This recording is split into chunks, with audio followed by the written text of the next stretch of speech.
In 10 years. In 10 years. Ulitin ko yung akin. In 10 years, graduate na ako, CPA na ako.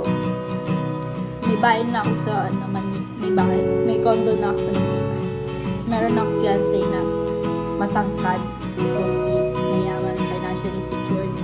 Tapos maganda na din buhay sa Pilipinas. Hindi na presidente si Bangko. Tapos, kalimutan ko tuloy.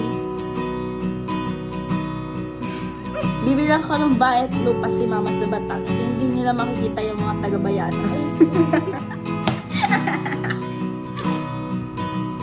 In 10 years, 28 years old na ako. Flight attendant na ako, nakagraduate na ako. May bahay at lupa na ako. May sarili na akong condo sa Makati, sa Salcedo. Hindi. Tapos tapos financially stable na ako.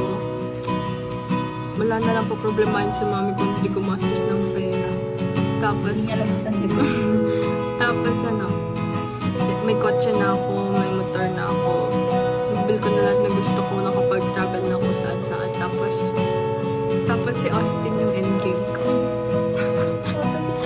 Dadagdagan kayo sa akin. Austin Yulo. Austin Yulo. Napakakapal. Austin Yulo. Osteno. Fantasy yung kaibigan ko. Yun? Ako naman ang dadagdag ko. Ano yung dadagdag ko? Basta, mapagtapos kasi meron. Wow! Ito talaga. This is love!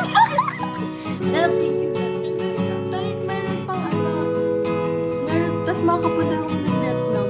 Iba't ibang bansa. Then, next year. Siya yung beneficiary ko sa flight. Libre yung ticket niya kung saan siya pupunta. Ay, Yes! Kahit mo saan pupunta si Nikki, susundan ko siya. Bye! Ganun.